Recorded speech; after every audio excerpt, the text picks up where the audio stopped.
Different గా ఒకసారి chicken fry ఇట్లా ట్రై చేయండి, చాలా బాగుంటుంది టేస్ట్.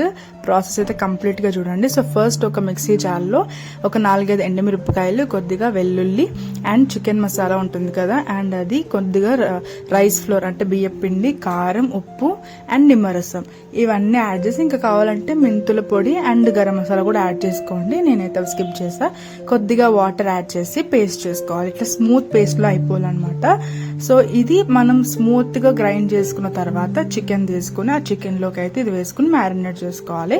సో చికెన్ వచ్చేసి ఈ ఫ్రైకి బోన్లెస్ చికెన్ అయితే చాలా బాగుంటుంది. బోన్స్ ఉన్నా కూడా పర్వాలేదు, but boneless is must try అనమాట.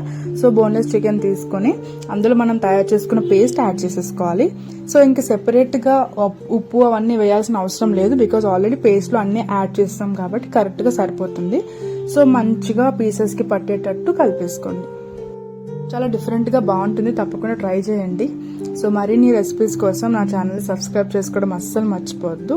And please to checkout my channel and don't forget to subscribe. So ఇలా మ్యారినేట్ చేసుకున్న తర్వాత దీన్ని అయితే ఒక 10 to 15 మినిట్స్ సరిపోతుంది. మీకు ఇంకా కావాలంటే ఒక హాఫ్ అన్ అవర్ ఉంచుకున్నా కూడా పర్లేదు. సో 10 to 15 మినిట్స్ తర్వాత దీన్ని ఫ్రై చేసుకోవాలి. సో ఒక ప్యాన్ లో ఆయిల్ యాడ్ చేసుకుని డైరెక్ట్ గా ఇది యాడ్ చేసుకోవడమే. అండ్ ఇందులోకి కావాలంటే మనం కరివేపాకు అండ్ చిల్లీ వేసుకుంటే ఇంకొంచెం ఏమంటారు, కొంచెం ఫ్లేవర్ అనేది మంచిగా అనిపిస్తుంది. సో అందుకని నేను యాడ్ చేసిన తర్వాత చికెన్ అయితే అందులో యాడ్ చేసుకుని చాలా సిమ్ లో పెట్టుకుని, చిన్న మంటలో పెట్టుకుని ఒక్క 15 to 20 మినిట్స్ అది అట్లా కుక్ అవుతూనే ఉండాలన్నమాట.